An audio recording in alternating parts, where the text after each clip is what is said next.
Bonjour, bonsoir, vous êtes bien dans les chroniques d'Henri Akodo, soyez les bienvenus. Figure emblématique du football, Alex Chapman Ferguson, de son vrai nom, est considéré comme l'un des plus grands entraîneurs de tous les temps. Son parcours à Manchester est marqué par une discipline tactique exceptionnelle et une gestion humaine hors pair. Anobli par la reine Elisabeth, Sir Alex Ferguson a tout gagné avec son Manchester United en Angleterre, mais aussi au-delà. Comment le natif de Glasgow est-il arrivé au sommet de son football en Angleterre et en Europe? Quelles sont ses qualités, les fondements de sa tactique et surtout quel héritage il style au football? Autant de questions auxquelles vous allez tenter d'apporter des solutions. Henri, bonjour et bienvenue dans cette émission. Bonjour Christophe, bonjour à nos chers amis téléspectateurs. Un plaisir de t'avoir, comme toujours Henri, pour décortiquer ce qu'est vraiment la tactique dans le football. C'est toujours une grande passion pour moi. Alors parler des grands théoriciens du football sans évoquer Sir Alex Ferguson, Henri, c'est totalement être hors sol, tellement il a été grand. C'est faire preuve de myopie intellectuelle si on lui dénie en fait tout ce qu'il a eu à faire en tant que théoricien, en tant que chercheur scientifique de ce football moderne. Sir Alex Ferguson, l'Écossais qui a battu, on va dire, les records de longévité, une certaine régularité dans la haute compétition, dans la haute performance, et il mérite bien qu'on lui consacre un numéro de nos chroniques. Exactement, 25 ans passés sur le banc de Manchester United, le natif de Glasgow, en passant par Celtic et tout ça. Henri, le parcours n'a pas été de tout repos par le natif de Glasgow, exactement. Le parcours n'a pas été de tout repos, bien évidemment. Il faut rappeler le contexte. Il a démarré très jeune en Écosse, dans son Écosse natale. Il a choisi la carrière de footballeur, mais malheureusement, il n'a pas pu s'imposer en tant que attaquant à l'époque, et il a pris très tôt sa retraite. Il s'est consacré après à ce qui lui a permis de rayonner, de briller, de scintiller dans le landerneau footballistique, dans le monde du football. C'est le métier d'entraîneur, un métier qu'il considère comme un sacerdoce. D'ailleurs, il a bien décrit dans son autobiographie sortie récemment, où il disait notamment qu'il considère son métier d'entraîneur comme le plus beau métier au monde, et il s'est consacré entièrement à ce métier-là pour pouvoir hisser son nom parmi le panthéon des plus grands entraîneurs du monde. Justement, tu l'as si bien dit, il a démarré dans son Écosse natale en tant que footballeur, il s'est reconverti en tant qu'entraîneur, et son premier club, c'était le club de Sterling Bergs, un club de 2e division. Les résultats à l'époque n'étaient pas satisfaisant, c'était des résultats indigents, insuffisants, mais son approche tactique à l'époque sublimait déjà, marquait déjà, on va dire, les esprits, avec sa méthode, sa capacité à haranguer ses joueurs, non pour leur faire du mal, non pour pouvoir les user physiquement, mais pour leur faire prendre conscience de leur qualité, pour qu'ils puissent se lâcher sur le terrain. Et la suite logique, c'est un passage rayonnant au Glasgow Rangers en tant qu'entraîneur, alors que ce club mythique écossais traversait des vents de tempête. Il est venu après 15 ans de disette, il a permis à cette formation de gagner. Et quand il a pris les rênes de Manchester United, la plus belle époque de on va dire sa carrière brillantissime de 1986 à 2013, quelle longévité, il a marqué véritablement les esprits dans le Royaume-Uni. Exactement, de l'Écosse à l'Angleterre, on est toujours dans le Royaume, Henri, et quand il a signé à Manchester, les voix se levaient comme quoi il n'avait pas assez d'expérience, et ses débuts aussi, c'était pas du tout rassurant, pas du tout, avec beaucoup de défaites. Henri, comment on passe de peut-être trépas à une personnalité anoblie par la reine? On a forcément fait du chemin, mais au-delà de ça, il y a vraiment les résultats qui ont vraiment milité en sa faveur. Oui, c'est d'abord l'état d'esprit, la résilience, la combativité, l'exigence, la rigueur dans le travail. Oui, si il a pu véritablement, s'il s'est pu attirer, on va dire, les bonnes grâces de la reine Elisabeth, c'est justement parce qu'il s'est mis au travail. Même dans les périodes les plus compliquées, il n'a jamais douté de ses qualités de ses compétences, de son expertise. Et justement, ses débuts avec Manchester United n'étaient pas du tout des plus aisés. Mais après, avec philosophie, avec sagacité, avec abnégation et surtout avec grande passion, il a su transmettre des valeurs à ses joueurs qui mouillaient le maillot pour lui. Absolument, c'est vrai. Il a fait démarrer plusieurs jeunes joueurs qui sont devenus grands par la suite. Ryan Giggs lui rendait hommage également tout récemment. Dans un entretien avec Sky Sport, il disait « Cet homme a changé ma vie » parce que justement, je n'avais pas pris conscience de mes qualités. Mais dès le moment qu'il a commencé par me tancer, par me gronder, par me tirer les oreilles, je me suis rendu compte de ma qualité, de mes qualités, de ma capacité à pouvoir porter, on va dire, la ligne offensive de Manchester United. Et pratiquement pendant 20 ans, Ryan Giggs a été un métronome de l'ère on va dire Ferguson. Et Ferguson, grâce, on va dire, à sa capacité de managériale et surtout à son discernement pour pouvoir tirer le meilleur de ses joueurs, il a remporté énormément de titres, notamment 2 Ligues des Champions avec Manchester United. C'est les 2 seules Ligues des Champions de Manchester United de l'ère moderne, en 99, et cette finale épique, emblématique, d'anthologie face au Bayern Munich. Ils étaient menés sur le score de 1-0 à 2 minutes de la fin dans le Ferguson Time, le fameux Ferguson Time. L'entraîneur écossais a cru jusqu'au bout et ces joueurs sont allés chercher cette coupe avec les buts de Sheringham justement et Ole Gunnar Solskjaer, le super sub. Exactement. Et le titre de 2008, le plus abouti sans doute des 2 sacres de Ligue des Champions remportés par Alex Ferguson. Et 13 titres de Première Ligue, c'est quand même hallucinant, Christophe. Beaucoup de titres, justement, Henri, mais pour gagner des titres, il faut mettre un système en place.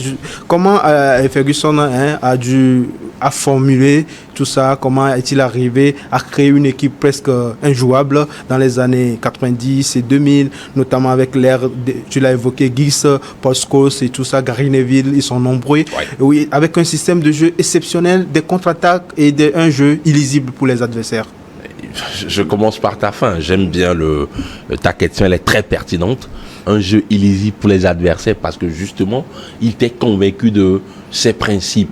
Alex Ferguson disait notamment que le football se joue de différentes manières. Mais en fait, c'est la tête qui le commande. Et lui, il réfléchissait constamment à sa philosophie, à sa stratégie, à ses plans de jeu. Et il faut situer bien les choses dans leur contexte.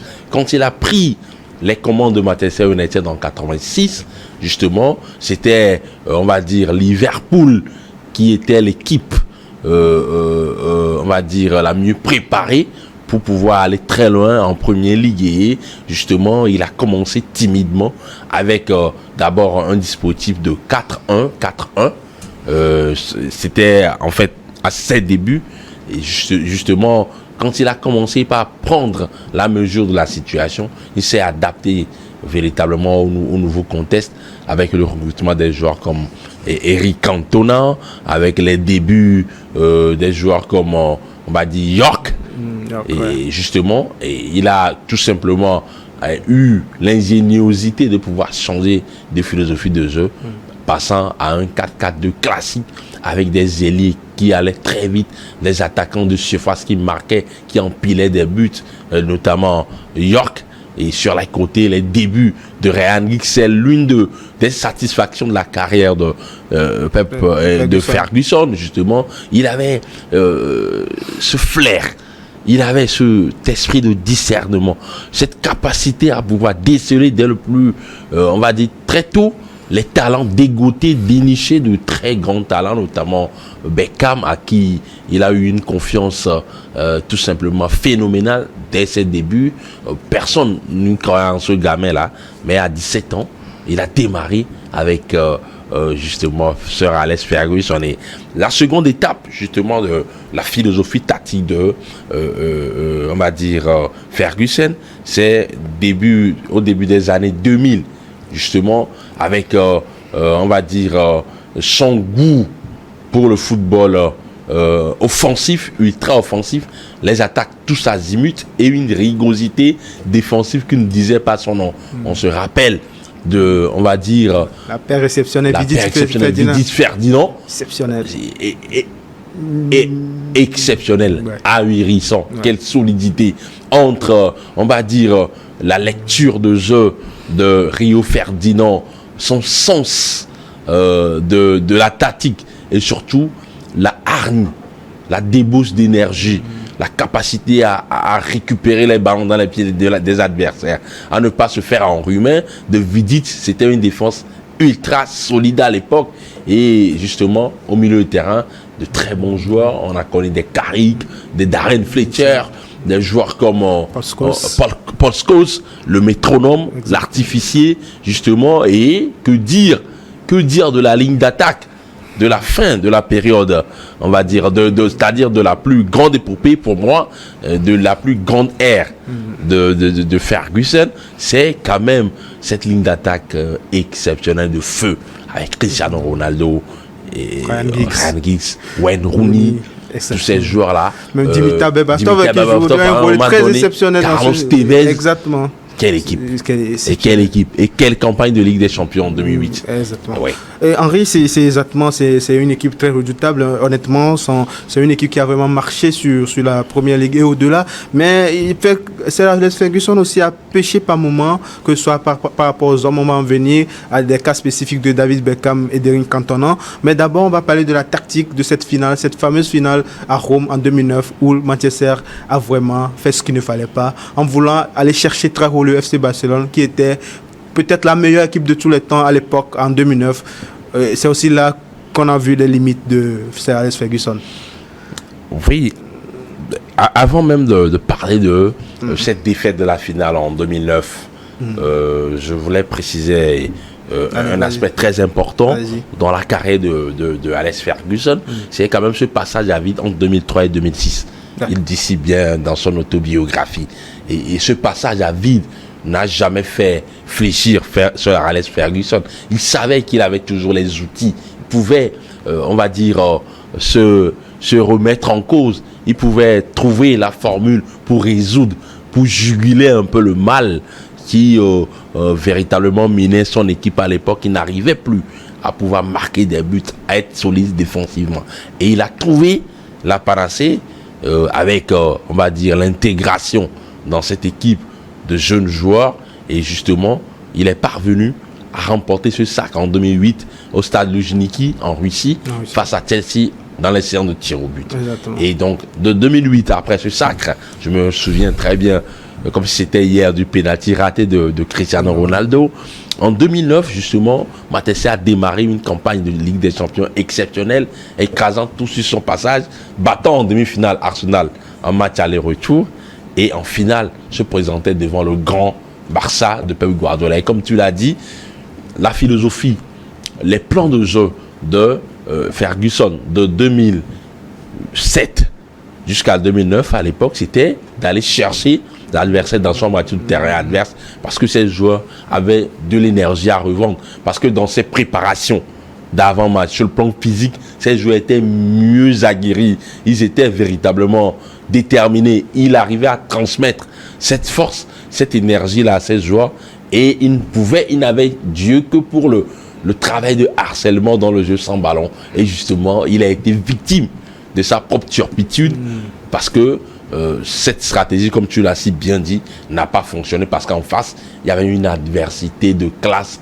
exceptionnelle, avec de très bons joueurs, des joueurs comme Samuel Eto'o, Lionel Andrés Messi, qui a fait très mal Andrés Iniesta, Xavi, parce que aller chercher le Barça dans sa moitié de terrain, c'était pratiquement rédhibitoire, suicidaire. Lui, il en a fait le choix et il a assumé à la fin, même si Manchester United a perdu cette finale, il a quand même, on va dire, assumé ses choix. Et pratiquement, c'était la même chose en 2011, lors de sa dernière finale. Exactement. Justement, j'ai un peu devancé les événements.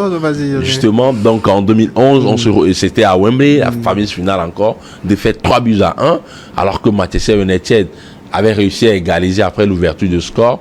Rooney avait égalisé. Mais derrière, quel match du FC Barcelone qui était injouable à l'époque. La capacité à se trouver entre les lignes, à utiliser la latéralité, à essouffler l'adversaire en conservant le ballon.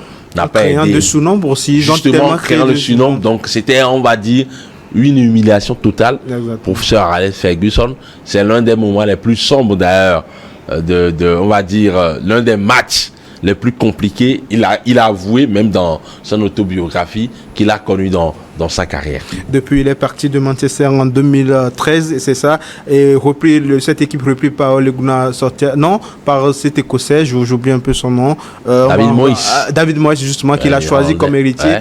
Ça n'a pas marché, jusqu'aujourd'hui, ça ne marche pas, même avec Amorim. Henri, on peut dire que l'héritage d'Alex Ferguson est lourd à porter. Il est très lourd à porter, Christophe. Il est véritablement d'une lourdeur qui ne dit pas son nom.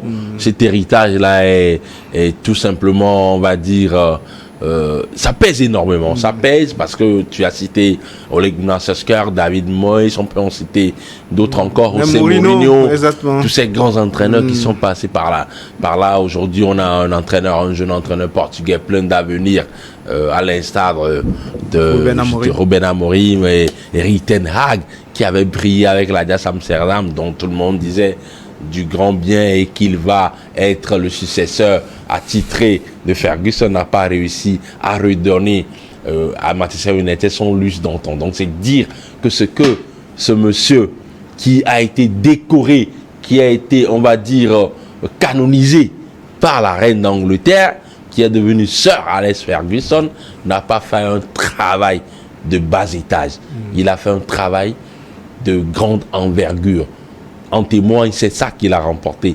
13 premières ligues, 2 Ligue des Champions, pour ne citer que cela, en occultant les coupes d'Angleterre, les FA Cup et autres qu'il a remporté. C'est dire que ce monsieur, justement, est le maître de l'histoire, on va dire, de Manchester United. C'est le plus grand entraîneur de l'histoire du football britannique, je le dis, je l'assume. Parce que ce qu'il a pu réaliser en termes de longévité, en termes de vécu, son charisme, tout ce qu'il dégage, sa carrure, sa posture, il est exceptionnel. Et c'est dire qu'aujourd'hui, Manchester United traverse des vents contraires, un passage à vide, peut-être dans les prochaines années. Sait-on jamais. Ruben Amorim pourrait quand même créer la sensation pour être, on va dire, le véritable disciple de Sir Alex Ferguson. Alors ça nous amène justement à la dernière question qui nous situe justement. Dis-nous, Henri, et comment Alex Ferguson, tu le mets où dans le Gotha des entraîneurs du monde? Oui, le match de Fusignano, on va dire le concepteur, le révolutionnaire du football italien, Arrigo Sacchi, a été un grand entraîneur que j'admire. Pep Guardiola, tout le monde connaît sa force de frappe. Rinus Michels, le théoricien du football total. Jürgen Klopp, on va dire l'artificier du fameux Heavy Mental Football, le Gegenpressing. Je dirais, Sir Alex Ferguson est un manager visionnaire. Parce qu'il faut préciser que justement, lui, à la différence de tous les autres, a été d'une longévité, d'une régularité dans la performance qui ne dit pas son nom. Donc je dirais qu'il n'est pas très loin du grand Arrigo Sacchi. L'homme d'un seul club, Henri. Oui. Exactement. Voilà, Henri, nous sommes arrivés pratiquement à la fin de cette émission. Merci d'être passé, Henri. C'est moi. Alors, voilà qui met un terme à cette émission. Merci de nous avoir suivis. À bientôt pour un prochain épisode.